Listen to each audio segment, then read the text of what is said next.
mind. Just passing it back and having a conversation. Rau rangatira mā, tēnā koutou katoa. Tuatahi ka mihi au, ki te atua, nā nei, ngā mea katoa. Ko te kura o Waiaturua, tēnā koe. Ko te whare e tūnei, tēnā koe. I te whānau o Waiaturua, nau mai, haere mai, piki mai. Haere mai ki te kura, haere mai ki tēnei hui. He mihi aroha, kia koutou katoa. Nō reira, tēnā koutou, tēnā tātou katoa. Kia ora. Welcome everybody to this presentation of the visioning tonight. I'm Adam Dubingill, I'm the principal here if you don't know me. And tonight we are here to present back to you, our community, where we're up to with the visioning process and the Vision 2028 going forward. Before we do that, I would like to introduce you to two very special people who are here with us tonight to open the visioning. I'd like to introduce you in a moment to Bevis Stevens, who is our school eurythmist, and to accompany him in a short performance of Eurythmy tonight is Neil Boland. And Neil is someone who has been immensely supportive of our school. He takes a great interest in research and education. He's the leader of the Bachelor of Education program at the Auckland University of Technology. And he is also rather an accomplished pianist. And he's here to accompany Bevis in a short Eurythmy item. So please give him a warm welcome.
Good evening.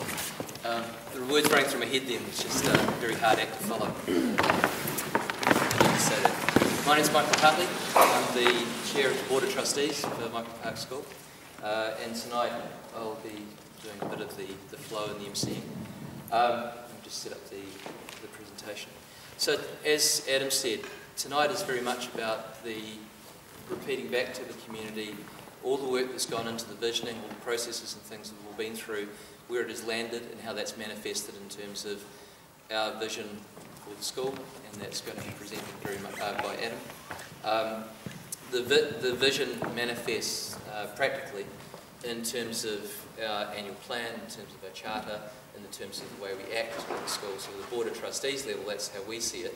But as a community, it's a living document, and it's throughout everything we do. And it's a lot of work to bring to this point. It's going to be a lot of work going forward to make it work, and this is very much what it's about. Apart from going through the visioning and the plans and Adam to present to that, we'll also discuss the role of the Board of Trustees. We've got an election coming up, so there'll be a bit of a pitch for those people who want to engage. We'll also talk through the finances as part of the BOT as well. And then we will go from the BOT into the RSST, which is the British Stone Schools Trust, and we'll talk about what the RSST is doing, what its visions and plans are. All up should be about 45 minutes. I would say that we've got supper afterwards. We're very keen to mingle and discuss and have ideas put forward and talk to everyone here. And so to a large extent, questions, if you have something burning, then let me know and we'll see if we can address it in the right flow and the right time. But on the whole, this is a series of presentations that people worked on to present to you and try and keep it in the flow. To expectation.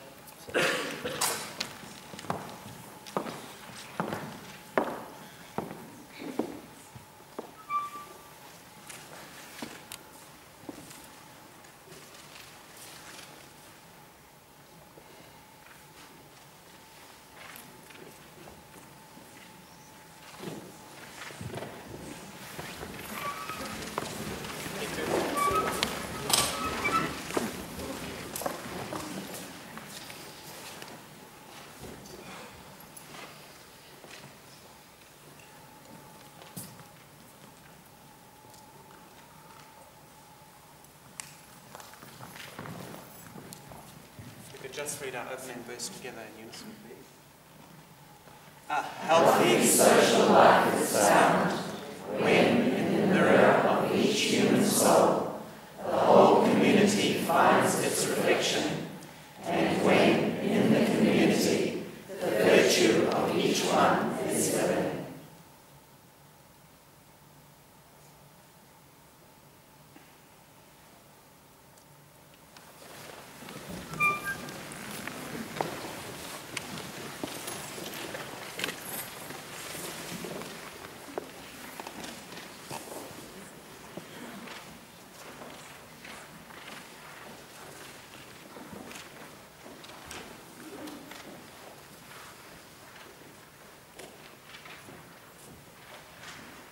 We've actually gone through quite a process to get to here. Many of you will remember the early conversations about the visioning back early in 2012, even before then. And through the input of various individuals, including yourselves, our whānau, and the community consultation workshops that you attended, we're now really in a position to present the visioning back to you. And I want to hold this up, this piece of evidence here, because this is an example of remember, those of you who attended the workshops, there were these big sheets of paper up, and we put them on the tables as well, and you sat around and you brainstormed and your ideas came to fruition, or rather should I say form, and then post-it notes from your workshops went up on the summary boards, and the college this year has been engaged in a process of synthesis, where we analyse the outcomes of all of those workshops, and all these post-it notes here, and there is another packet in the cupboard at the back of the staff room, other post-it notes that we actually, every single one individually, we picked it up, we looked at it, we talked about what, we wrote down the words, and there are summary documents from those workshops which the college put together, which is this stuff here. So this has very much gone into the process that informed tonight, and from those summary documents we then undertook a process of synthesis, which was to draw the common threads together into a vision that was coherent, and that is what we are here to present to you tonight. There are a number of people here who need to be acknowledged in the work that they have put in, particularly the visioning team, because actually their work is not over. The vision is an ongoing thing which needs to be living in our community, and that means living in you and living in us as teachers and administrative staff and so on. And the visioning team play a key role there. So I would like to ask the visioning team to stand up if you are here, please, so that you can see how many of the people here were on the visioning team. Should be Callum, Mary Miller, Tony Davis, Stefan Brunner, Kirsten Bridge, Michael Schneider, Dee Whitby is not here, and Mark Feenstra. Is Mark here? No, I couldn't see him. So there's the visioning team. Not to mention Phil, you were on the visioning team, and Anna, you were on the visioning team. Okay, so visioning team.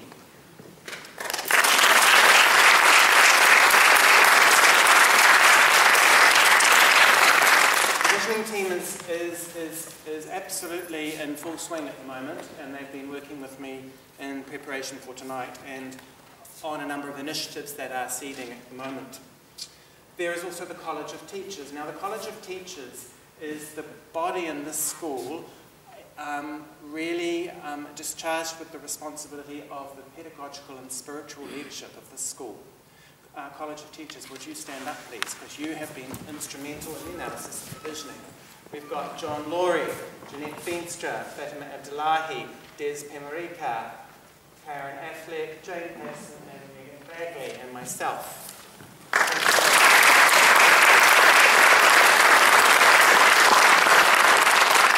There are two other bodies of individuals in the school who have been instrumental in the visioning and who play a key role in how the visioning translates into strategic action in our school. One of those is the Board of Trustees. You have met the chair, Michael Hartley. I'd like to ask the Board of Trustees members to stand up, please. We've got Michael Hartley, Phil Boone, Stefan Brunner, Kirsten Bridge, Des Pemarika's here, Carol Scholes is on the Board of Trustees through her role in the Trust, as is Anna Cole. So thank you, Board of Trustees.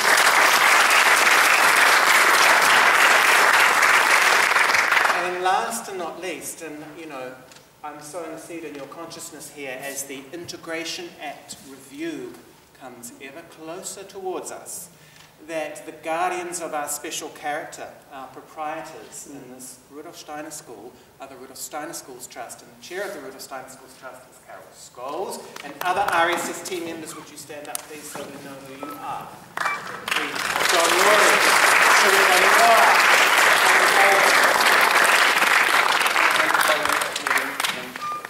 thank you. Now, this school actually opened on this site in 1979. Actually, Michael Park School, I understand, got underway in 1978 in Herne Bay, in a house. It's been quite a journey from 1979 to the present day. I was fortunate enough, actually, in my childhood, to come to the school in August 1979. My mother was a behavioural scientist and child psychologist, and she saw all the warning signs going off in my learning at primary school. And I don't think I've shared the story with this audience before, so I might as well tell it. But the very first day I went to primary school, I went with my best mate, Emma. Emma and I had been in kindy together, at Myers Kindy. And we went off to Verons Road Primary School together. Our parents walked us up there, and we ended up in the same room. And what was so interesting in this class of 40 new entrant students was that the teacher shouted a lot. She didn't really make us feel very safe. And at morning tea, Emma said, "What do you think?" And I said, "I don't like it very much." I said to her, "What do you think?" And she said, "Shall we go home?" And I said, "What are we going to say?" So we grabbed our bags and we walked down the hill. We knew the way back. And we lived about 15 minutes walk from the school. And we cooked up the story on the way home. And we walked in the gate to my house. And there was her mum and my mum having a cup of tea out on the terrace. And we walked in the gate and they said, "Oh, goodness, what have we got here? And Emma and I said, the teacher said we were so good, we don't need to go back again.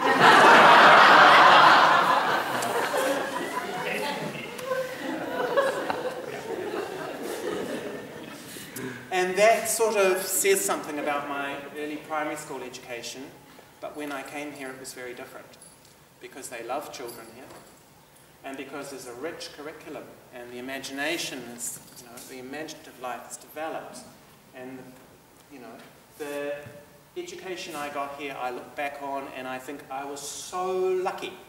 So even though I swore I wouldn't be here in this role, when I left class 12 I said, I'm never going to be a Steiner teacher. Here I am, and I feel very privileged to be here today in this environment, working for the future of Michael Park School and Rudolf Steiner education. But this school has been through different phases, and in those years it was a developmental phase, and then it went into another phase when the school was complete. Not perhaps such a joyous phase in its biography at times, because it was wrestling with different things. And really today, we are embarking on another phase, aren't we? It's another cycle. 2028 is quite a long way off. And my experience when I came to the school 6 years ago was, actually, when I think back there was lots of good work going on, but you parents among us were over here, and us teachers were over here. And there was a cavern, or a gap, a big gap. And we were doing all this work, and actually a lot of you didn't realise what we were doing, and a lot of you had thoughts and ideas, and we didn't know what they were. And I think if I look back at last year, an extremely important change in the life of the school happened, and that is that we collaborated. We came together for a common good, we inquired into what needed to happen together. We found out about one another's views. We listened. We collaborated.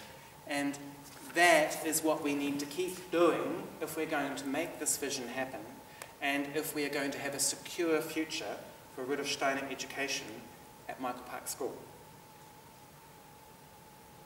I say that with no reservation. It was very obvious to me when I looked around the school, and my background is in management, and when I went and talked to the BOT as part of my interview for this job actually, that a paradigm shift was needed. Because what is really increasingly clear in New Zealand today is that it's increasingly unviable to run a Steiner school with a single class at each level right the way up. With all the costs of running a school on a piece of land the size that we have here, it's increasingly expensive. And it's increasingly expensive, a lot more expensive in fact, than we ever imagined that it would be. And we have a wonderful thing in the school called the Rudolf Steiner Schools Trust that has enabled this education. But it's important that that trust is healthy, and that we think about the future of this school and Steiner education in Auckland. And what's really quite clear to me is if we keep on going, doing what we have been doing, then there might not be a Steiner school in another 25 years. So it's time for a paradigm shift in our thinking. It is time to harness our resources and see the vision and move forward together to make a secure future for us and our school. So there are three things, if you like, three threads or branches that are key. And you told us this, and we found this out through working with you. We've all identified these branches, and you see them here, underneath, at the base of the tree. You see financial resilience, and vibrant community, and living walled-off pedagogy. And these three branches are very important branches in the tree that is the future of the school. Yes, one can think of the communication that needs to happen, that was talked about a lot in the visioning workshops, as a bit like the sap in this tree that enables it to, the energy to move around and so on. And only on the solid foundation of this financial resilience, vibrant community and living Waldorf pedagogy will the rest flourish. So this is the model, the simplified model. And you can see there, the living Waldorf pedagogy and the financial resilience and the vibrant community. And in some ways, the vibrant community is actually the feeling realm, isn't it? It's the realm where we communicate and then we come together and we share our feelings about it and we come together. And the living Waldorf pedagogy is really rather like the thinking realm, because it's through our understanding of Waldorf pedagogy, through our reflective practice as teachers, that we actually can keep the pedagogy alive. And the financial resilience, in many ways, this in front of our school right now, is really in the willing realm.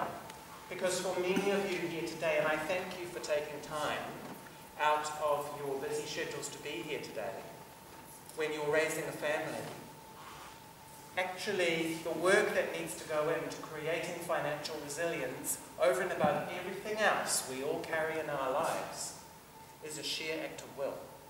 And it's only through that act of will that that's possible. On the left-hand side, in the gold, you have the Mica Park School staff. And on the right-hand side, you have our whānau parents coming in.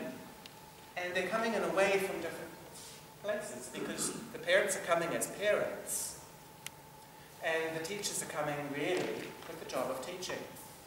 But what you see in the gold as the pinky tones on the diagram that John has created, and this after all is not the tree of 2028, this is the tree of now. And what you see there is the spiraling partnership between staff and parents.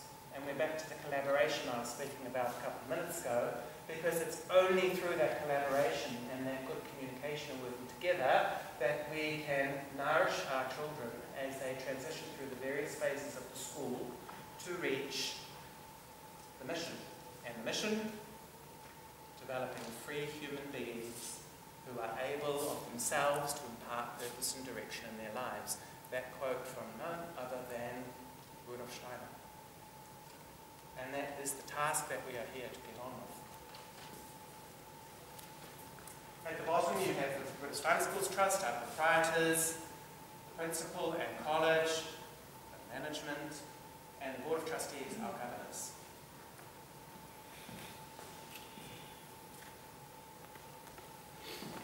A bit more about this vision. This is not a pyramid, by the way. Please don't think it's a pyramid, it's a triangle. It's this threefoldness that I think is so central to where we are going. So, what does living Waldorf pedagogy actually involve? Well, clearly it's about Waldorf curriculum, Steiner Waldorf curriculum. And pedagogy, what is pedagogy? Well, it's the art of teaching, isn't it? It's how we teach. It's really about ensuring that Waldorf values and virtues and the impulses are living in our curriculum and our teaching. And that we're working with the whole child and thinking and feeling and willing elements. We know in a Waldorf school the importance of observation and data. We're very good at it actually in Waldorf schools, and we observe things in much closer and more detailed ways than in many other schools.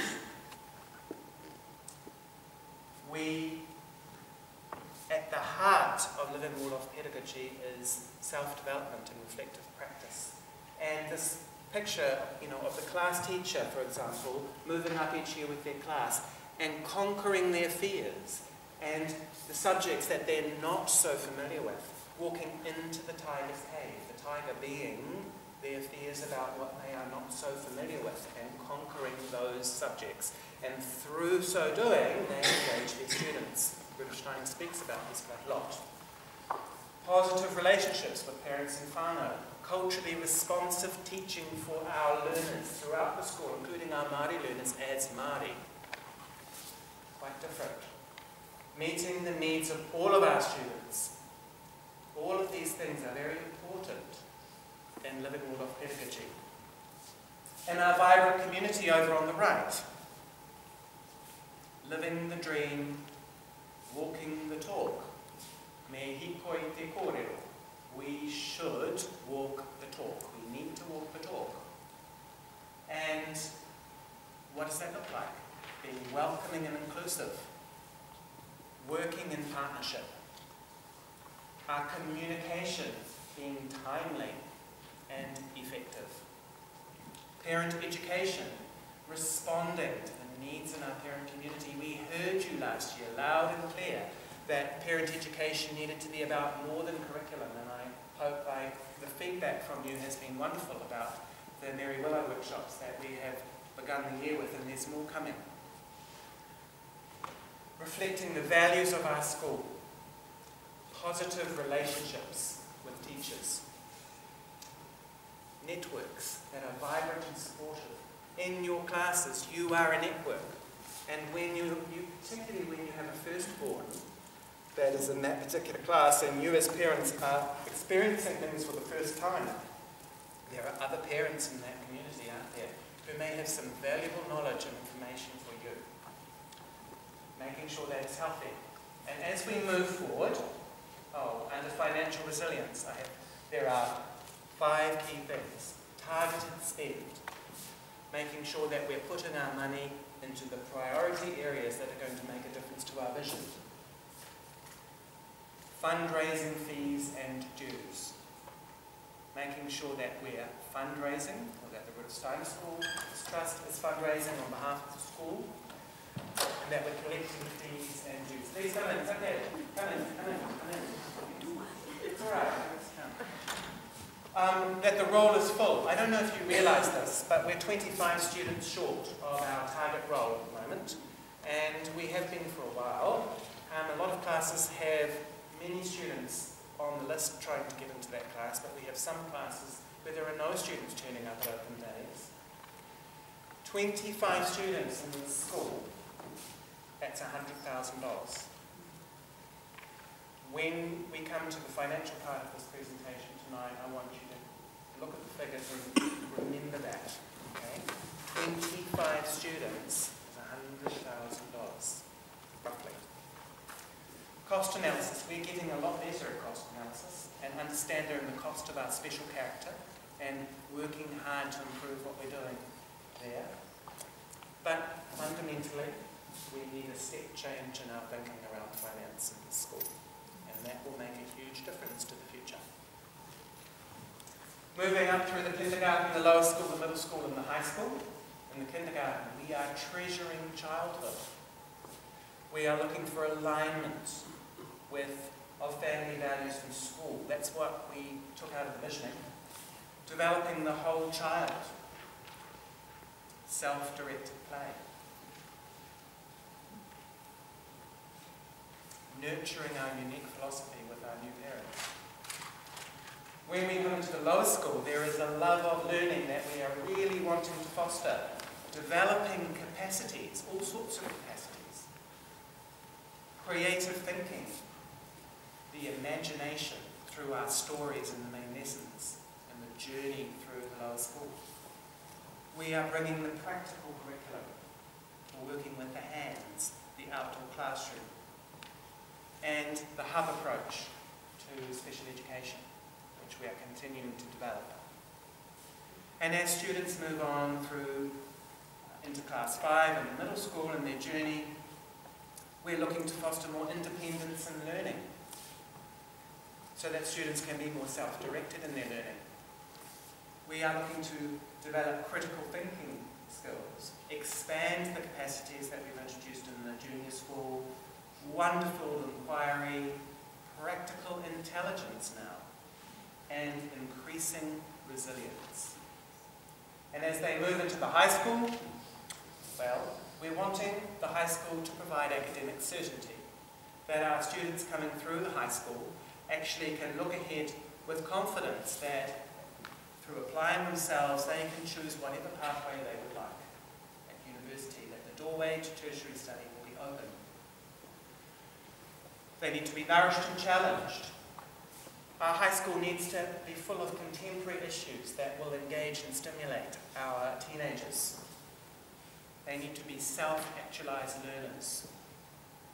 I've put there role models and tuakana teina, this image of the tuakana teina, this idea that the older students are mentoring and taking an interest in the well-being and the learning of the younger students.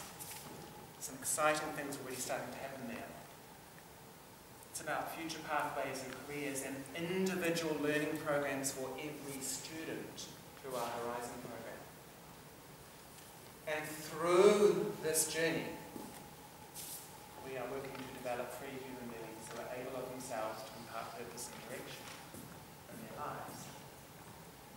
So that's the vision. But we need to deliver that vision. And this is the call to action. What does it mean for us? Well, and you have this in your handout.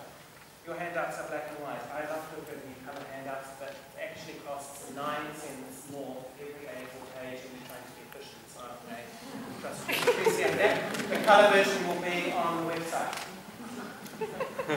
very soon. So, I won't talk about the board and the RSST because Carol and Mike are going to get up and talk about that in a minute. But for you, our parents and whānau, you need to feel welcome and included. You need to be well informed. You need to have access to parent education that meets your needs. You need to participate in a community that reflects the school's values. And you need to foster positive relationships with teachers and work in partnership with them. For our teachers, it's about engaging with the vision. It's about the vision being really key. You know, you won't know this, but I got a phone call from Mark Hardiman at the ministry. Because, you know, I've only recently come into the job and we worked hard to construct the annual plan and to imbue the annual plan for this year with the vision. And the vision translates right into the annual plan. But the charter was not fully done. We had an image of what the charter needed to be, and I spent a lot of time putting together the charter as well, and getting it off to the ministry, and you know what it's like, you send it off and it's silent. And you wonder whether you're going to get one of those phone calls that says, we're coming to visit. You want to come and help. You need help. But I got a phone call the other day from Mark Hardiman saying how strong the ministry felt our strategic plan, our new charter and our annual plan were, and they could really see the strategic direction and the flow through from the charter, of which this is the part, into the annual plan and what we need to be getting on with as a school. So we can know that, you know, that's good, because a lot of schools it's not like that. So for our teachers, it's engaging with the vision. It's collaborating with others in professional learning to deepen their practice. So important, and we'll come back to that when we're talking a bit later on. It's providing outstanding learning programs that reflect our curriculum and pedagogy. It's about fostering positive relationships with our parents. It's about culturally responsive teaching that meets the needs of all learners. Reflecting and reviewing in order to improve where we're going. For me and the College of Teachers, it's about providing effective leadership. What does that look like? Well, it needs to be in accordance with our special character. We need to undertake ongoing self-review. And there's a lot in our annual plan this year, and the annual plan and charter will be up on the website shortly. It's about maintaining effective communication with you, because we heard you last year, and there are a whole raft of initiatives underway to change the way we communicate in this school. It's about providing targeted PD for our staff, enabling them to further their self-development and reflective practice, and it's about building high levels of responsibility. So, that is the delivery of the mission. And if we get on with those things, then we actually focus on those things ourselves, we have a chance of actually achieving the vision that I showed you before. But it's really important that we keep the call to action and what we need to be getting on with in focus. So this is not 2028. 2028 could look like a number of things. It could look like that a number of the classrooms out here, they look very beautiful, but actually as teachers really know how functional or not some of them are, might be demolished and replaced. Who knows? Maybe, instead of having a single classroom at each level, we would take some of the classrooms away and make more green space for our children to play and build more efficient, eco-friendly buildings on the same site. Maybe that would be a good thing. Maybe it might be that actually we would have a double-track primary school on this site. It might be that the high school is not on this site and that we have a triple-tracked high school somewhere at a central location in Auckland, into which all the primary Steiner schools can fit region-wide. So there is a bigger social environment for our high school students. Or it might not be. All of this is possible. And we can navigate that pathway and make those choices. But we can only do it if we are financially resilient. And we can only do it if we are walking the talk, me hikoi te kōrero. Me hikoi te kōrero. So thank you everyone. I'm going to ask Michael, the Chair of the Board of Trustees, to come and talk to you about the role of the board in this process.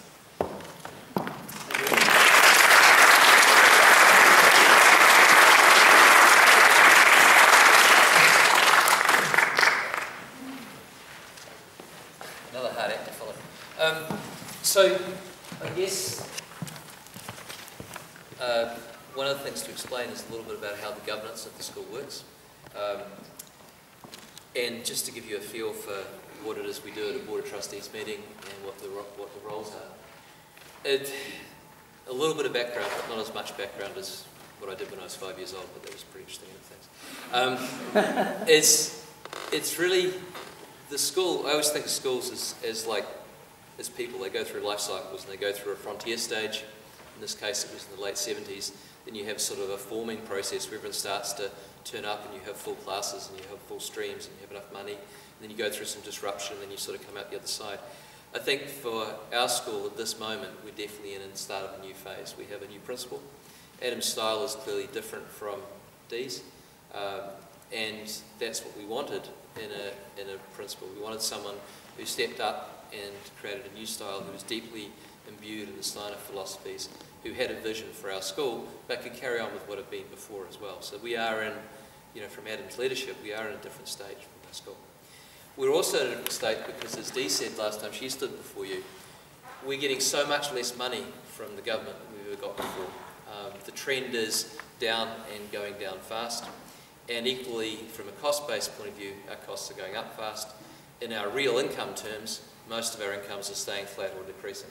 So from a financial resilience point of view, it's a challenge probably greater now than it's ever been in the school's history. So one of the changes in a governance level between the BOT and the RSST, and I won't steal too much of Carol's thunder, the RSST is very much about the community. It's about holding the impulse, the pedagogy, the Steiner that is in our school. It's about the buildings, it's about the spaces from which we teach. The Board of Trustees is much more about the governance. So those of you old enough to remember schools back in the day before the PICO report, they had Board of Governors. And the Board of Governors sat alongside the principal and they effectively helped govern the school. The Board of Trustees in this school and in a lot of schools today is very much headed back in that direction. So we had a talk from a very good person from the NZ, the New Zealand Schools Trustees Association, the NZSTA. And they came along and sat with us and said, you don't need a lot of finance on your board if you've got an excellent financial person. We have an Adrian who lost an excellent finance person in our school now. We don't need a lot of education capacity on our board if we have great educators on our board. And we have Des, and we have Adam, we have Anna, who have teaching backgrounds who are on our board too. But what we do need to do is we need to focus in on the delivery, so that when the school, through Adam, through the principals, stand up and say, this is what we intend to achieve for our children for the next 12 months, for the next 5 years, then our job is to make sure that we're achieving those results. And we get that through a series of reports during the year. And 80% of our focus as Board of Trustees should be on the delivery of that education. Okay. And that's something that the board, I've been there 5 years, I think, that is something that we're heading much more towards, so that we go to a meeting, 60 to 80% of that meeting is about the education. Last night's meeting, Des spoke about the performance in the high school, and it was, without a doubt, it's exceptional. We've done really well, and we've done very well against the last 3 or 4 years. And we're doing well because we look at, for me, there's three things that have made a difference. One is that the leadership in the high school is strong and getting stronger, and we've got good professional commitment, and there's a number of markers we can see as to why that is. We can see it because we have the Horizons program in place, where it's child-centred through Jane, and we're looking at the fact that each child is different, each child needs to assess their own skills and their own needs, and they get to self-actualised learning, and that's a really important step. And the third thing has completely lost my mind. It was 3 last night. What's the third one? Proms? From the middle school. Yeah, thank you.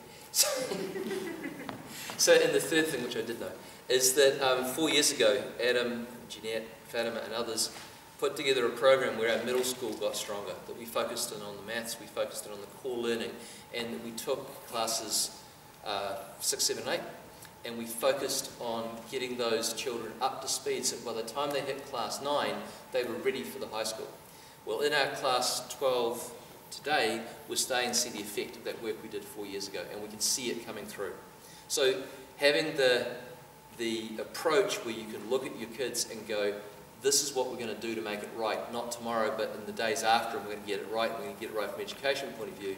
We, last night, started to see the manifestations of that, and it's really, really important to know that's what we're doing as an education facility. And in that, last night's meeting, both Adam and Des talked about the focus now being on Class 8 and Class 9. So the high school focus comes from 12, 11, 10, down into 9 and 8 that aren't yet at NCA or Steiner Cert level, but are getting ready for it, and we get that focus. And from my point of view, having been there for 5 years, and you look at it and go, if we keep walking the walk, then we are going to get this right. We're going to get much better. At the moment, we're beating the decile marks, we're beating other schools that are similar to ours, but the cool thing is that we're beating it not with kids that are robots that sit in front of computers and can just get good marks, we're beating it with Steiner kids that go out there and do Steiner-like things in the world, which is what we're all about at the end of the day. So this self-actualised learning, developing these amazing children at the other side of it, is very much what we're trying to deliver. So from my role, which actually is almost finished, as the Board of Trustee Chair, although I will be standing again, but the official term finishes, I think we're starting to get it right. I think the focus at a BOT level of focusing on the education is really, really important to us, and we're starting to get there. What makes that possible, though, is that at the RSST level, we've now, and this is going to sound a bit like a hospital pass, but it's not, the BOT doesn't do any fundraising. BOT doesn't do fundraising. What we do is we make sure the money the government gives us, we make sure the money that you as the community give us, and we make sure the money that the RSST give us is spent accurately to ensure that we get these educational results. That's what we are about. Right? And at last night's meeting, we took a decision that we were working through anyway, which is that the school fair and some other things like pine trees and a few other bits and pieces we do will actually be now back in the RSST. So if you have an impulse to support the community, the school, the teachers, the children with fundraising, then the place to do that is in the RSST, not the BOT. Okay. And one of the dynamics that's, for a while, the RSST and the BOT were really, not loggerheads, but they were sort of either ends of the same spectrum. Where we've got to now is we have an incredibly good working relationship, and we know when there's a decision to be made which body it relies on. We know where the focuses are, and we've done that by being very clean. I think Carol has worked really well, and our team have worked really well, the whole group's worked well on making sure that, hey, that's BOT business, that's our RSST business. And in terms of the 2028 vision, it largely rests with the RSST much more than it does the BOT. Because our job is to deliver what we're given and to make sure it keeps us on track. And from a compliance point of view, I've kind of missed that a little bit. There are two other things we need to do. Adam spoke about the charter and our annual plans. They are documents that we must submit to the ministry along with every other school in New Zealand that's integrated. I think every other school in New Zealand. We don't know what will happen with these new charter schools, but put that aside. We all must submit the same sequence of documents. They all must pass muster at the MOE. So Adam's not joking. When you're waiting for that phone call, it could go either way. And for us, it's going really well. We had an amazing error report last year, which is due to everyone involved, but also very particularly to Dean. And that external governance looking in our school is a big part of what the BOT is about as well. We've got to make sure to those people who provide the bulk of our income, which is the government, that we check all the boxes and we comply as much as we're able to. It's a very big part of what we're doing. We're blessed with a great teaching staff. We're blessed with a whole lot of people who know what they're doing. So our job is to some extent easy, but it's still an important function. So I think I've covered everything that's on that list. I think in terms of what we do in terms of the special character and the visioning, our enactment of that is very tactile. That's the word. It's not strategic, it's tactical. And therefore we're focused on what will happen in 12 months. So we want to know what Des is up to for the class 12 kids for this year end, right? That's what we're about, right? We want to see those results come this time next year. So compared to what the RSST is doing or even what Adam's doing, we're much more focused in on those targets. But part of delivery at the high school, for example, is that we're delivering main lesson. So we're not just delivering the NCEA in level 2 and level 3, we're also delivering main lesson alongside that. And last night, yet again, we deal with the dynamic between conflict between main lesson and NCEA. And that's an ongoing sort of to give you a taste for what it is that we're doing with BOT. And probably just, I guess, just the last point to add is that if I was to lay down my personal vision for what I think the school could do, because Adam had a chance, I look at it 2028, I'd say, you know what, we're building some intellectual property here. If we've got Steiner Certificate Level 1, and I know we all want Level 2 and Level 3 as fast as we can get it, but we've got to make sure we do it right and we do it accurately, so we're achieving the same results in Steiner Certificate Level 2 that we currently do in NCEA Level 2. But stroll forward 3, 4, 5 years and we're at that point, then Steiner Certificate done right is a piece of intellectual property that's better than Cambridge, it's better than IBP, all the other programs that are out there, because it's born here, it's made here, and it's part of being in New Zealand, it's part of Tangata Whenua, it's who we are. And you look at schools like Pinehurst and Kristen and even King's and even Collegiate, they're going, our parents are asking for something different and we're charging a whole lot, so we've got to have some more options. Maybe they sub-license some Steiner Certificates, right? So it's not, and you laugh, but I mean, it's worth laughing. But it's those are the sort of things we go, you know what, it's not bound by this school and by these buildings, it's actually bound by our skills. And if you are in the IP, if you're intellectual property game, this is about the creative capacity. And if you look at what Des and the high school are doing in terms of Steiner Certificate Level 1, we're getting that right. We really, really are. So if we continue to get that right and then we bottle that and market it, well, that's an opportunity for us. So that's the sort of things that we can, when we look out into the vision, the sort of things we can look at. Question's going to be over the next, because I'll go through it. Stefan, you want to? So that's tomorrow. Let's look at today. Sure. I'm going to give you a bit of a perspective on the finances from someone who's very new to the board, only having been there about 4 months or so. So this is really an update slide from those who attended the finance workshop at the Visioning, and it was a real eye-opener, I'm sure, for everybody in terms of what the history of the finances have been. And from the graph you can see that they've been up and down. And we need to fix that. We need to get much better planning and stuff. And I can see already in my short time on the board that information is really improving the quality of the financial information. So I'm expecting that we're going to be in a much better position in the future to actually forecast where we need to be in budget. So you'll see from the graph that I'll be like the weather person here. So 2011, it wasn't looking great, and if we had another year like that, we were told by the ministry essentially that they might to send in a commissioner, because you don't go that way twice and get away with it effectively. So there was a huge effort. We were facing that big deficit 2012 budget, one behind it with the stripes. We were looking at that, facing that 2 years in a row, and that wasn't acceptable. So the school put in a huge effort, clawing its way back out of that, really deferring a lot of expenditure. So whilst that picture looks great, we actually overshot and we did better than expected. We came out with a surplus. And by the way, this is a joint picture, not just DOT, it's RSUT as well. So we actually overshot a little bit. And that's, I guess that highlights too the importance of that forecasting stuff that I'm talking about. That will pay dividends, the work that's going in now, so that we can get that right in the future.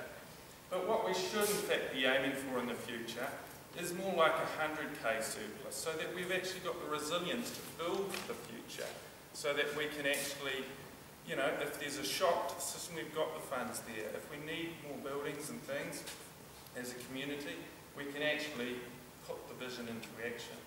So that's a bit of an overview. We're looking at a bit of a deficit again this year. We can use some of that surplus, which is made up of a lot of deferred expenditure from last year, to cover that if we need to. But naturally, we're working hard on our financial resilience and our resources to try and avoid that. So I'll just take you to a little description of financial resilience. And Adam's touched on these points.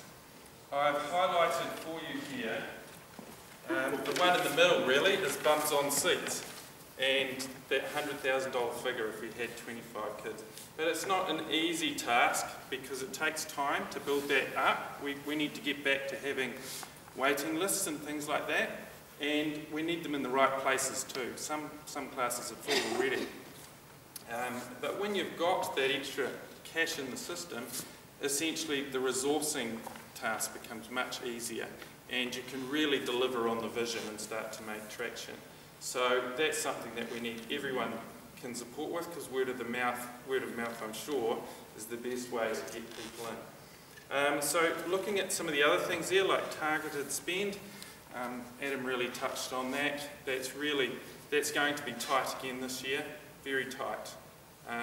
Too tight really, but we are spending some money this year on sustaining some of our assets. Last year we deferred things that in an ideal world we wouldn't be deferring in order to get that. Can I jump up here and just give the community, just so you have an idea of what we deferred last year. Apart from the resources for certain programs that were significantly cut, we had to cut into our PE last year. So the cost of sending our students, our new teachers down to Tauruna for Steiner training was something that we actually, it's becoming prohibitive, because you've got 7 new teachers in your high school, and sending them down to Tauruna costs a lot of money. The fares, the accommodation, the course fees, and so on. We actually had to cut into that last year. We could not replace the Eurythmy room roof last year. It's absolutely desperate. We've done it this year. We're doing it now. We deferred the upgrade of the sprinkler system in this room. And the water pressure is not sufficient anymore. We've had tests done, and if there's a fire, we would lose the building. So, but actually we couldn't afford to do it because it's nearly $100,000. Couldn't do it last year. The upgrading of classroom furniture through the middle school. If you come into the middle school classrooms in particular, and you look at the type of furniture that the kids are using, and you look at the environment of the middle school classrooms and what we know about teaching today, it's not where we would like it to be. We've signalled that we wanted to do it 6 years ago, 5 years ago, 4 years ago, 3 years ago, and we still haven't done it. And it's not happening this year. We're making tiny little band-aid fixes each year, but we haven't solved it. Our computers and server were deferred. The staff room floor wasn't replaced, and it was a real mess and very embarrassing, but we just had to live with it. The network cabling is not completed in this school, and there are lots of teachers who in their offices need to do their planning on their computers and get things onto G Drive, and they actually can't do it because the cabling isn't in, because we can't afford to put it in. the refitting of rooms to support our music program, school drainage projects and the like, and most significantly of all, Starting School Certificate. This school is in a position now where we've implemented level 1 and we deferred implementation of level 2 and 3. And what you need to understand is that the context that we have in this school is not the same as the context at Taikura and Raphael House, who have never had a tertiary pathway to university. And we've offered NCA, level 2 and 3, and that offers a lot more diversity and options for our students. Michael Park School teachers were seminal in the development work that happened to get levels 1, 2 and 3 SSC in place at Taikura and Raphael House, because we have a core competency in the school in assessment, and our teachers carried a lot of that. But now that the qualification is in place, it does not yet meet the needs of our school. It does not meet the needs of you, our whānau, and your students. And in order for us to get it from where it is today to a qualification that actually might be something we can really put on the table and say we want to do this, there's a lot of money. Because it's a lot of time that our teachers have to take putting into the development of that qualification at level 2, and improving the learning outcomes and the options there for our students. And actually, what's going to happen if they're doing that work? Who's going to be in the classroom? The cost of a relieving teacher in the classroom is $290 a day. It actually adds up when you put in all the hours into the development of SSC level 2 and 3. So we're keen, and we're holding fire until we've got a business plan from the Federation so we can really see where they're going with Starting School Certificate. But those were things that we deferred, and we had to defer because the reality is we didn't have the money. So they're not just little things, folks. They were big things that we've had to defer to claw our way back. And it was really important that we did. And, you know, things are getting better. We're able actually to start spending on infrastructure again this year. But we have to keep a close rein in on it. And only a step change is going to change that situation. That's right. That highlights one of the points there about the step change in financial thinking. Really, we've got a big school infrastructure and very good quality buildings and environment that we actually all want as well, but we haven't necessarily got a big school role to fund it all. So we need to really think about that and the economics of that and say, well, how is the best way to deliver the best result for all the students that we have at the school, and underpin that with economics that can make it happen. And some of the other points there I won't touch on too much, but really the cost analysis, we're putting a lot of effort into improving the forecasting. The school's doing a great job of really improving the financial information so that we can plan ahead much more effectively. And also from a fundraising and fees and dues perspective, I guess the key point that you've heard tonight is that really every dollar counts. Every dollar that we get in takes us further to achieving that vision and making some of those decisions and making this a better place. Every dollar we don't get gets cut from somewhere, or something gets deferred. So we're all working very, very hard for you to try and make that happen. So now we have Carol. Can I just ask a question? I know the answer to, but I want you guys to know. When you talk about bums on seats and you talk about the 100,000K with the 25 difference, where does that money come from, the 100K? A lot of it will come from the ministry. Is that what you mean? Yeah. A lot of it will come from the ministry, and of course they'll pay their fees as well. Does everyone understand that? A majority of it. It was about the 100K extra that comes from having 25 extra students in the school. A lot of that funding will come from the ministry, and it just helps. All that extra funding just helps spread the load so we can deliver better results for everybody. So the school basically can handle 30 children per class. And so it's when we say we're looking for more... It's not quite that. So what we're wanting is 30 students in every class. We have the discretion to go a little bit higher than that between classes 1 and 5. So, for example, if there's a family and they've got 3 kids and some are in the school and some aren't, or there's a transferring Steiner family or whatever, and we can get them into other classes. We have a little bit of flexibility there. So 30 is what we're aiming for, classes 1 to 5. In class 6 it should be 31.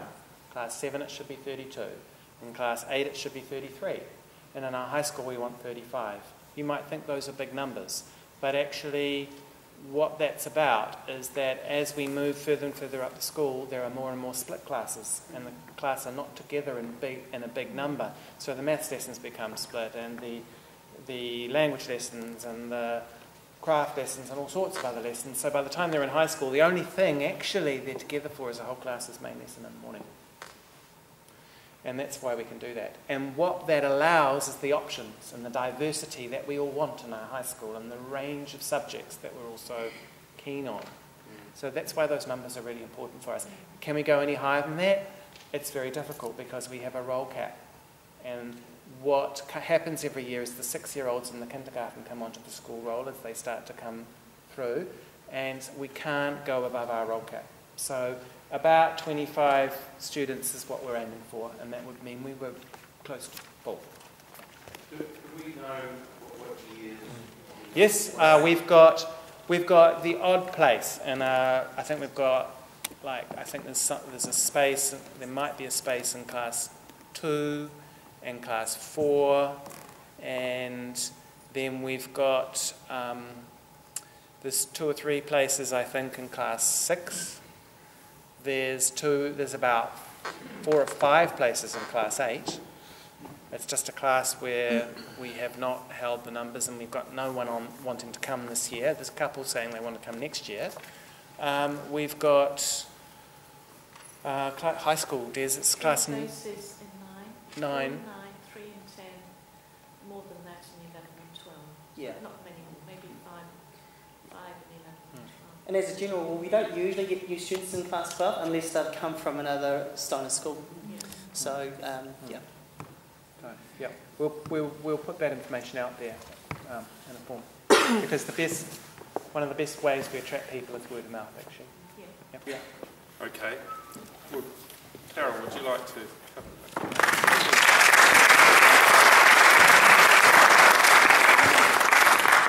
Okay, so we've been hearing quite a lot tonight about the RSST, the Rudolph Steiner Schools Trust.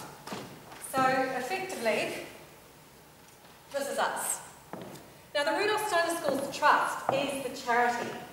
We're the ones who can gather donations, we can get fundraising, we can basically turn it into an income source to make schools and kindergartens happen. Now the first distinction I want to tell you about is that we are the Rudolph Steiner Schools Trust. There's an S. And effectively what that means is our mandate is we're about making Steiner schools and Steiner education facilities available around New Zealand. Now in practice, what that has looked like is we've created the Michael Park School and the kindergarten. That's effectively where it sits at the moment. But it's interesting when you look at the charitable deed, it actually says, go make it happen across the country. And we're not going to do that just yet, because we kind of just want to focus where we are. But that's what we're supposed to be doing. Now what we do is we have to create the funding sources and ensure that the special character of Steiner education is held in our educational bodies. So in Michael Park School and kindergarten, we're supposed to provide enough funding to keep that school being able to deliver the way it needs to deliver great Steiner education. Along with that, we're also the conscience. We're the ones who sort of sit over in the corner and go, are you sure you're delivering it well? Are you doing it the way we should be doing it? Now, in practice, what we do is work really closely with the College of Teachers, because that's where most of the expertise lies. They're the people who really know how to do that. And we basically talk about how that sits. Now, we also own the land and the property. Some of the buildings on this property are what's called integrated buildings, so they're effectively owned by the government and they're funded by the government, and some are owned by the trust, but we own the property. Now what that looks like is that the government actually gives us some money to do things, and you give us some money to do things. So here is just a little bit about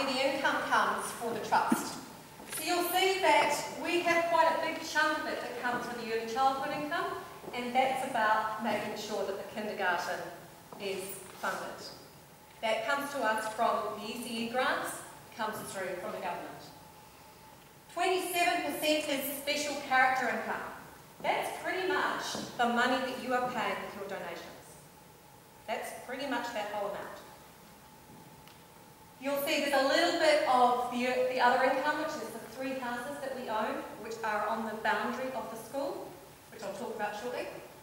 And then the rest is what we call the RSST proprietor income. And you'll see in the bottom pie chart, you'll see that what that is we get some money from the government who comes in and pays us money to look after the buildings. Unfortunately, that looks like a pittance when we actually go to maintain the buildings. That funding amount is to maintain a standard state school building. Now, the standard state school buildings are not built the way ours are. We have quite an extensive build requirement on our buildings. A lot of maintenance that needs to be done that has not been done. That property maintenance funding that is given to us by the government doesn't even come close. But we've got to do that. You'll see we also have some funding that comes through the attendance dues from school and some attendance dues for the kindergarten. That's again bits that you pay. Now the attendance dues are a sum of money that when schools are integrated, the government says, okay, you were running as a school before we gave you integration status. So you probably had land and buildings. Now those land and buildings you've probably got a mortgage on. Now a state school wouldn't have a mortgage because they give them the land and they give them the buildings. But an integrated school will always have a mortgage on land and buildings. So what the government says is, you're going to have to pay that. You're never going to be able to pay that out of our money that we give you for education because we require you to spend that directly on your children. So what they say is, at integrated schools, you can charge an attendance due of your families that come that will help pay that mortgage. So that's what your attendance due does. Your attendance due, it's limited at $1,437.50 this year, and we're effectively, that we charge you and it pays for our mortgages to ensure that we have the land and the buildings to deliver the education. That's what that is. So that's pretty much our income. Now, as I said, that big green 27%, that's the special character donation that we ask of you. Now, with the special character donation, this is the bit that you give to the school because you came to a Steiner school. The government funding that they give us pays for a state school education. So whatever they give us, it will deliver a state school education. Now, if you're anything like me, you will have heard on the radio and the news all of the state schools complaining that they haven't got enough money to survive. We get that same level of funding. So the funding that comes in, and we heard Dee talk about it last year, it just keeps reducing. They keep saying, schools, make it better results from a smaller amount. And our teachers are the ones that suffer on that. They just work longer and longer hours. And in many of the state schools, there's no relieving, and our teachers here at this school, half the time there's no relievers.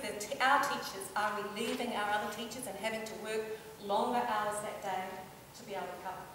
That's what state school education, the reality is. If we want to deliver a Steiner education, which we do, and which we do exceptionally well, we have to have some extra money to make that happen, because we just can't do it on a state school education. So we charge you the special character donation so that you can give us some money to deliver Steiner education. This is what your special character donation funds pay for. So we pay for the special character staff expenses. So that's like our eurythmic teacher. Our wonderful Beavis has come into us and has brought such beautiful eurythmic to us. It pays for music, it pays for art, it pays for German, it pays for handwork, it pays for our music, extra music support that we've got. It goes through and it pays for things like the crayons that we use in the classrooms, the beautiful paper that we use in our junior school, which is really important to feed the soul of our children. It pays for us to be able to do festivals. It pays for us to do that Steiner curriculum the way we need to. And it pays for us to do that, some of that development around the Steiner School certificate. But as Adam told you, we just can't go there anymore because we've still got enough money.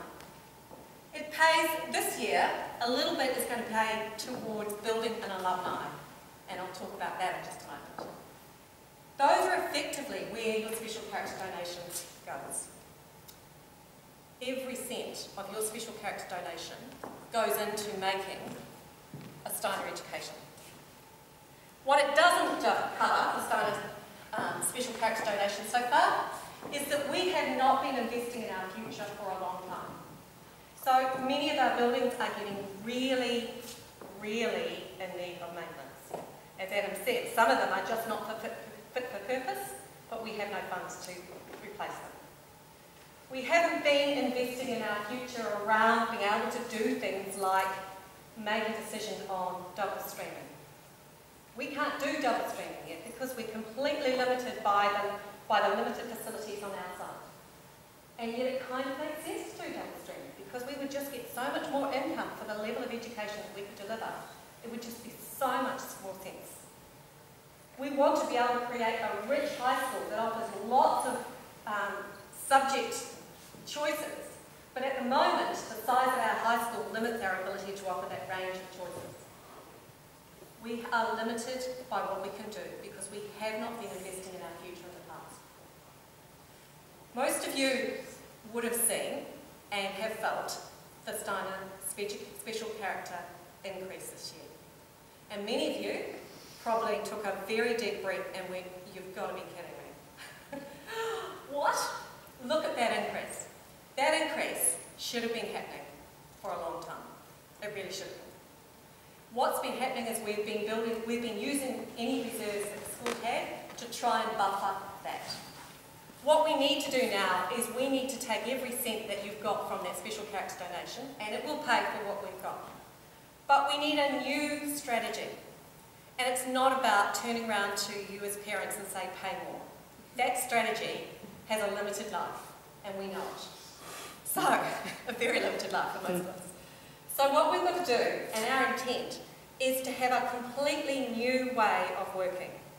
That base financial resilience and our really strong community, they are the assets that we are going to work with to make sure that we have a vibrant school in 2028. What that looks like in practice is that we have developed a new fundraising committee, which actually is going to look at the whole of the fundraising initiatives that can happen in a school. There are heaps of people, and probably quite a few of you in the audience, who've had a good idea about how you can fundraise for the school. Lots of those ideas came up in vision. Those ideas in the past have gone, yes, oof, and just disappeared.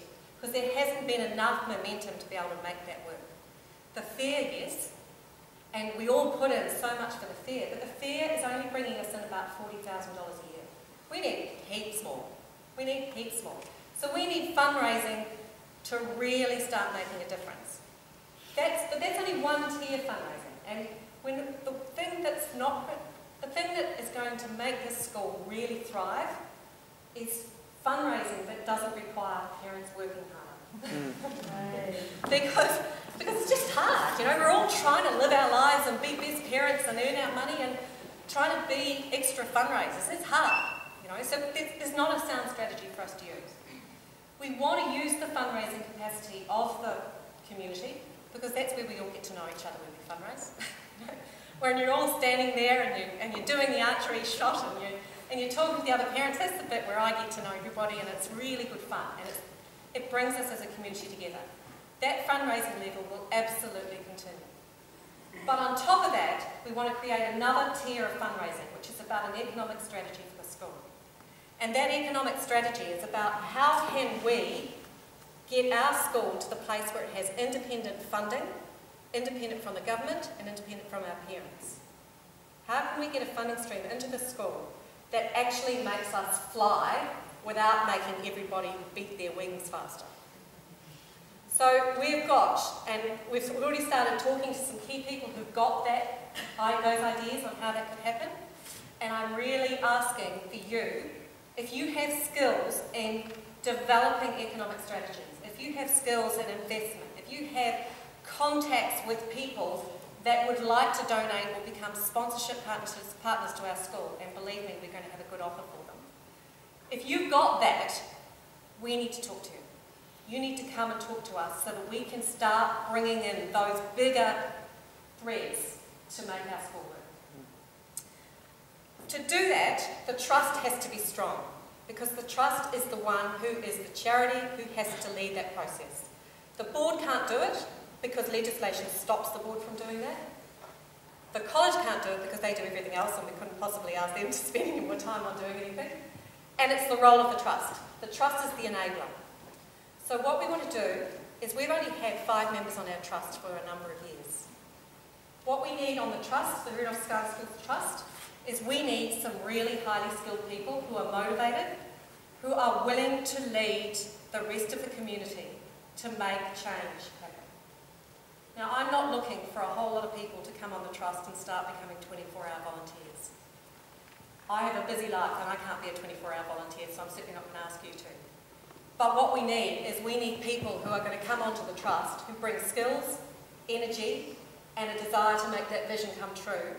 And they're actually going to come on and help us tap into the rest of the community and our wider community, our whānau and all of those businesses and people who actually get what we're about. So I want some people who've got skills to volunteer to come on the trust. We're going to have the board elections next month, and we need good people to come on the board. And on the board, as you've heard Michael talk about, it's all about making sure that what we deliver in this school is really superlative education, and the board will be doing that. What we're doing on the trust is, in the background, we're going, how can we make this school grow and thrive with amazing funding and great energy? So I need you if you're one of those people. If you're not one of those people, but you're really keen to be part of the solution, what we really want is a whole lot of everybody in the community contributing a way that they can contribute. Some of you are really going to be excited about being part of the fundraising ventures. Some of you are going to be really excited about being part of ensuring that we have great communication in the school. Some of you are going to be able to introduce us to people who can introduce us to people who can introduce us to the person who's going to give us $100,000. It will happen. It will. There are lots of people out there. One of the things that we so have to do is get our alumni happening. We've got so many graduates out there who are really amazing people, and they've got money. They've got money. And all we have to do for many of them is ask and give them a facility to get involved. And so we're going to do that. So we heard Adam talk about at the beginning of this session that we have a new phase for our school. It is a new phase. It is time, and it is the right time for it to happen. When we first started in our Steiner School in 1979, it was started by the pure will of a group of parents who wanted more than anything a Steiner education for their child. They went above and beyond, they made it happen. They brought in lots of other passionate people, and it really grew. Then the school got integrated. Now, at integration, just before integration, the school was really expensive to go to, and people couldn't afford to come. And so they applied to get integrated because it meant that the costs would go down. And it was a wonderful gift that our school became integrated because we got government money. But along with government money, part of what went was people went, oh good, we don't have to try so hard anymore because the government funding will pay for most of this.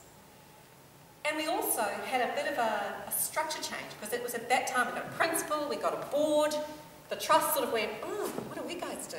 And it sort of just sat over in the corner and nobody really quite knew what to do with that integration. But now we've gone through, we know what integration's like. We know we're good at it. We have great delivery of education. We've got a really good board. Now it's time for the trust to grow and re-energise the community back to what it was when we first started that founding phase. We all need to be back into it again and launch us into the next place, the next version of what Michael Park School could do. So, we We really want you to be part of it. The visioning showed us that you want to be part of it. So if you want to be part of it, put yourself either up for elections for the board, or if you want to be part of it, put yourself up to come and see if you could come on the trust. And if you have no desire whatsoever to be at that governance level, and we all can't be, and we certainly don't all want to be at the governance level, but if you want to be part of the solution about making this school a viable, independent, funded school, which is really embracing amazing Steiner education, if you want that, come and offer whatever you have got to give, and we'll embrace. To make that happen, we're going to have outside, there's a flip chart, a clipboard. We would love you to put your name and your contact details on it, and we will ring you and find out just how you'd like to be involved. And I can tell you galore, lots of ways that you can be involved. So if you don't know, you can just ask me and I can talk to you about it. So we'd like to do that. If you have business cards, throw your business card in the basket out there and we'll give you a call as well. And that can be your easy way of putting your name down. But please get involved. We've got a great group of people now on the board, the trust and the college. And this vision has given us all exactly the same direction. So we can now focus all our energy like a laser beam and our school will be amazing. Any questions? Yeah. Oh, sorry, I just started that. Okay, so we have 3 properties. We have one just at the school gate, the Unuku House, and we have 2 in Mary Crescent. Now those properties have, well, Unuku House we've had for a while, and in Mary Crescent, those 2 properties were purchased in the last 2 years. Now the reason those properties were purchased was because we have had a long-term plan of key houses around the boundaries of the school, which we would like that land so that if we could expand, it would be there. Those houses came on the market and they were offered to us at a very reasonable price because they were from school families. They're strategic houses, so we bought them. Because the chances were that we could, that once they went onto the market, someone else could buy them and wouldn't come back up again for another 30 or 40 years. So we have those houses. But the long-term strategy we have to work out, as Adam said, are we expanding this site? Are we putting a high school on another site? We need to make that decision and then we can work out what we do with those houses. Whether we keep them, add to them, whether we sell them and use the proceeds to leverage into another building site. That's what they're there for. They're holding our land free for us to make decisions. They are all tenanted and they are all producing income. At this stage, the costs of what they are doing is just slightly less than what we need. Yep, so they're not positively geared at this point. Anything else? Fantastic.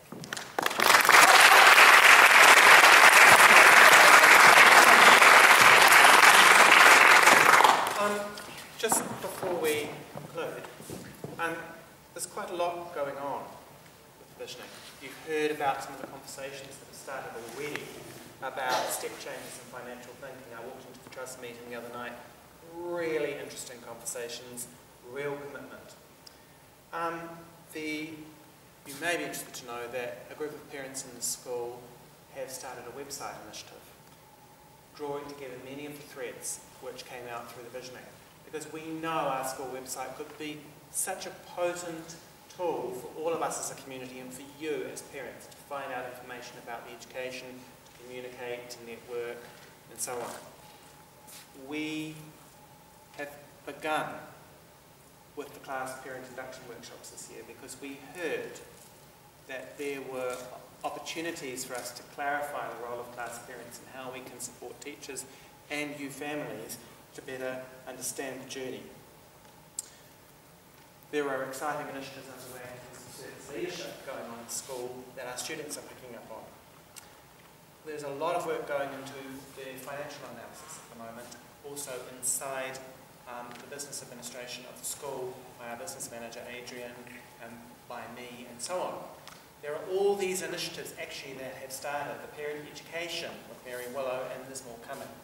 So we are up and running. The vision has gone into the charter, it's gone into the annual plan. But now we are at the stage, and on the back of your booklet as it says, we are at the stage now in terms of the visioning process where we're on to visioning initiatives. And, you know, what it takes is a group of people coming together, someone with a clear idea, and we're off. There's someone sitting in our audience today who is not directly from Michael Park School, but is someone who had an idea and is off on that idea. And just for a couple of minutes, as an example of actually what is possible, I would like to invite down here, this person actually, I taught her son for a few months when I first came to Michael Park School before my family moved to Christchurch. Jackie Solomon Pearson, please come down.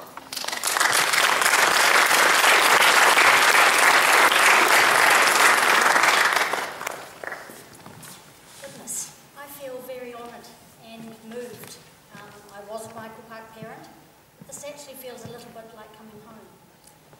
But 3 years ago, I decided to light a candle, living in Christchurch, pre-earthquake. I have 35 years of early childhood education experience, psychotherapy, parent education. But I was really horrified to see what was happening in early childhood in this country. It's become an industry. So I decided to light a candle and do something different. So I have set up a home-based Steiner childcare service. We survived the earthquake, just. And I was invited by Karen to come up and talk about how such a thing like this could both support the very changing world. 10 or 20 years ago, mums were at home more. But women today that I hear, they don't want to be just a mother. They have huge opportunities in the world of work. So children are needing to be cared for. And it's not good what's happening out there. So I also really wanted to expand the opportunity for people to have a Steiner-based, and I call myself Steiner-based, because not only do we bring in the perspective of the child from a Steiner perspective, but we also look at Maori spirituality. The child has mana, and that needs to be protected. But I also very much use the amazing neuroscience and attachment theory that absolutely supports that the child needs a warm, responsive relationship. So we started. We started in Christchurch. I've been invited to the Kapiti Coast to look at supporting the Wellington region, and indeed we now have 5 home educators working in Auckland. So I'm very much here as very much touched by the invitation of the Trust to build some kind of collaborative partnership, to expand the number of people who can have access to this education. So I feel like on one level I sort of stand on the boundary between the school community and the wider community, and hopefully there can be some kind of flow between that. Because many families who come to us weren't intending to send their child to a Steiner school. But then, you know, off they go and sign them up. And that's fabulous. And there are also families who will never come to a Steiner school. And in my heart, I know that if children have that first 5 years of this wonderful approach, then that stands them in really good stead. Yeah. So, I'm here, and I wanted to be here tonight. Although I'm living in Christchurch still, I have a sense that Auckland is drawing me back. I come at least once a month to support and give training to the educators and to meet the parents and to meet the children. So I guess you'll be seeing a lot more often. Yeah. Welcome back. Thank you.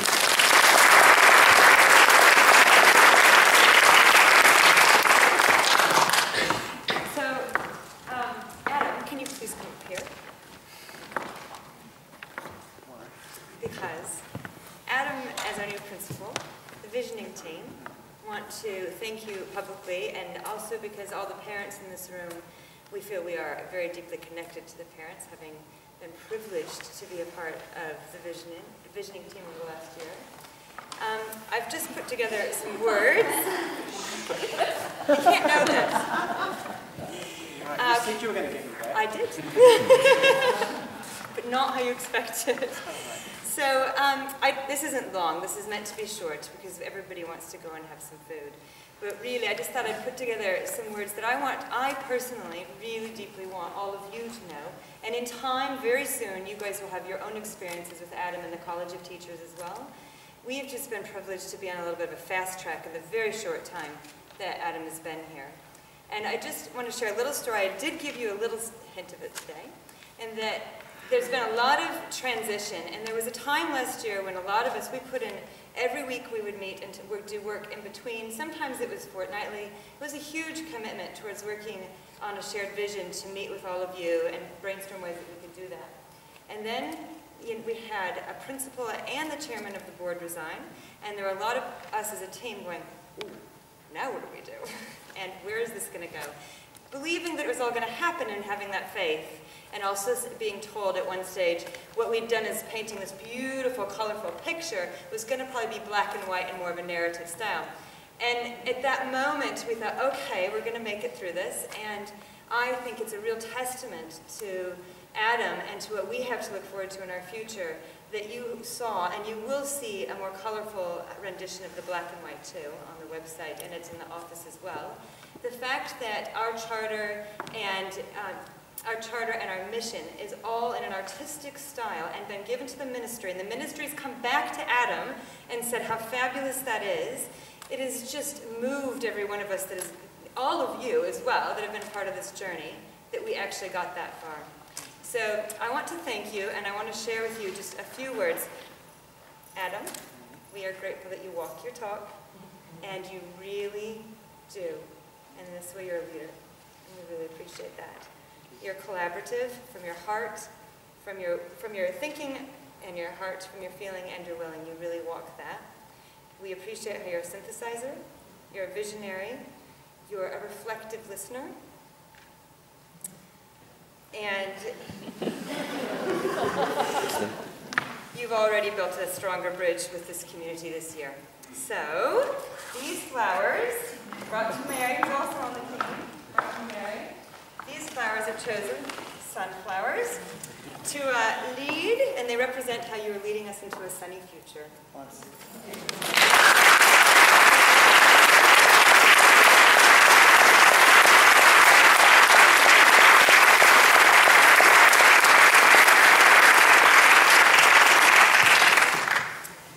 All right, so off we go. This next stage is actually going into supper. What we'd really like to ask you to do is to just take a moment as you're finishing in here and walking out the door to think about what really impacted you most about tonight. Maybe it was the live music and the artistic rendition that Bevis gave us with Eurythmy. Maybe it's that you're feeling that little bug right now and you're thinking, ooh, I want to be a part of that RSST or the board, or maybe I want to give my idea, and you're not really quite sure, so right now they just kind of feel that something's tickling you. So what we'd ask you to do is to think about what has moved you, what are the two things that are percolating up to the top for you that are on the surface, that you could walk out the door and come to one of us that are on the board, or the RSST, or on the college, or anybody amongst yourselves, but it'd probably be really key to talk to one of us. These ideas, even if it's just, I don't really know about this, but I'd like to, come to Carol and just kind of see what she thinks. So that's what we'd like you to do, is to think about tonight what really mattered the most to you, walk out and have a talk and enjoy some supper. Thank you all for coming. Thank you.